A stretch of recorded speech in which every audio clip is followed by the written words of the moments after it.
Hey guys, I got my Terex PT-30 getting ready to change the hydraulic fluid throughout the system. Machine has about 940 hours on it. It was a previous Home Depot rental. I put about 100 hours on it and it's been running fine, but I think you're supposed to change the hydraulic oil at 500 and 1,000. Not sure if it was done at 500, so I'm getting it done now. First step, I got it lifted up on some blocks here just to get a little bit more room underneath and also get a bucket underneath to drain it. So I'm sure the safety police can say something here, but those are some ramps I got from Harbor Freight. I think they're good for like 13,000 pound vehicles. So backed up on that, then lifted the front up with the bucket and slid some wood blocking underneath there. And then I've also got a wood block underneath the bucket to keep it from sagging down, to keep the hydraulic cylinders closed, to keep as much hydraulic fluid in the tank rather than, if those cylinders open up, they'll be a larger void or volume within those cylinders without the rod in them that would take more fluid out of the tank. Next thing I did was drop the two pans. I don't think you need to drop the rear pan. You only need to drop the belly pan. There is a hole in the belly pan that the manual says you can reach through to drain there, but on mine the drain plug was not in the center of the hole. So it only took 6 bolts and it was full of mud anyway, so I'll get that cleaned up. And same with the rear. I just recently changed the oil on this, so I had the rear pan off, but now that I've got both pans off, I'll probably pressure wash underneath it and get it a little bit cleaner under there. So I'll crawl underneath and show you guys the drain. All right, we're crawling underneath the machine here. The front of the machine is towards the top of the screen, and this large hose right here is the hydraulic return or supply, it looks like, into the pump here. And that bolt right there's a fitting in it, and that is the drain plug from what I understand. So I'm gonna go ahead and get a socket on there and pop that loose. And like I said, I jacked this up so I could get a 5-gallon bucket in here, and I think there's about 10 gallons in this thing total, so I'll get another one ready to swap out once this one gets full. All right, so we got this thing drained. Probably could have all fit in one 5-gallon bucket, but used a second just to be safe. I guess there's quite a bit of fluid still in the cylinders and drive motors and other places, because it was not anywhere near the 10 gallons I was thinking, or it said in the manual. Something that helped it flow out a little bit quicker, you pop off this cover here. That's the oil fill. So I removed that, and that allowed the air to escape and drain out quicker.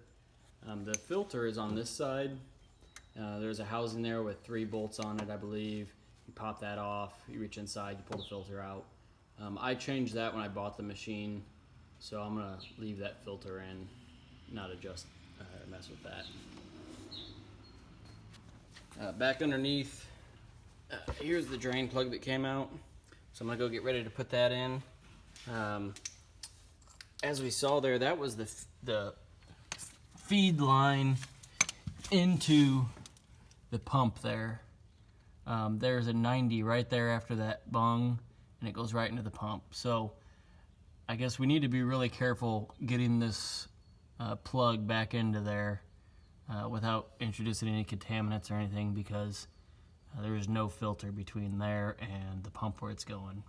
So make sure you clean off the plug really well, make sure you get it up in there without hitting all these dirty, muddy hoses, and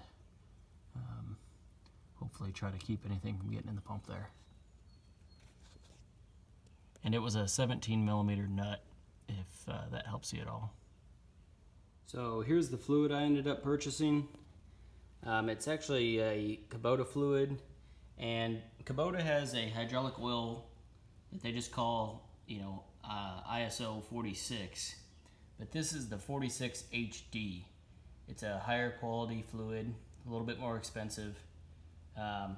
That red part number there is what you'll need to give the dealer. but this was compatible or a direct cross-reference with the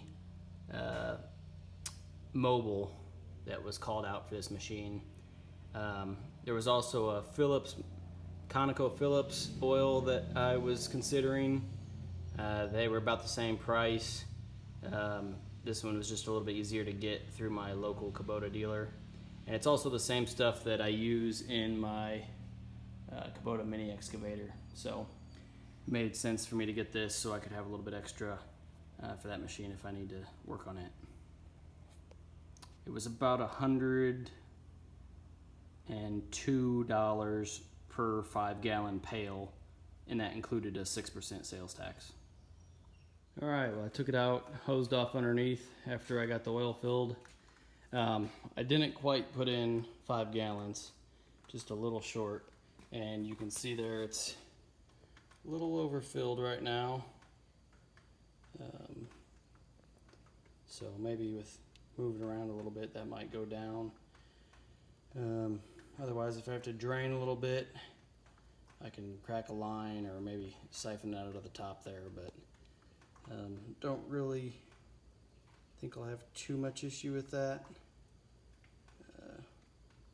Like I said, this is how much came out. See, almost a full bucket there, and you know, a little bit in there. So I feel like that's about how much I put in. Like I said, got the undercarriage sprayed off pretty good underneath there. Just gonna let this dry out overnight and get it buttoned back up and get the skid plates reattached, and it'll be ready to go. I marked down, I've got a book for this where I mark down the hours and what I do. And I guess the last thing is that hydraulic fluid there was very clear. It looked like water. I mean, obviously it was thicker than water, but it was that clear. And this here, you can see the color that was. Pretty dark. So hopefully that helps the machine out a little bit. The only issue I was noticing, I mean, it ran fine and wasn't overheating or anything, but I noticed after a long time running, you know, when the machine was at full temperature and I would raise the arms up and down, sometimes it kind of made a slight whine noise. Not bad, but enough that it heard, you know, I could hear it and it bothered me. So I'll update the information in this to let you guys know if that stopped when I get this thing full running again next time. Thanks.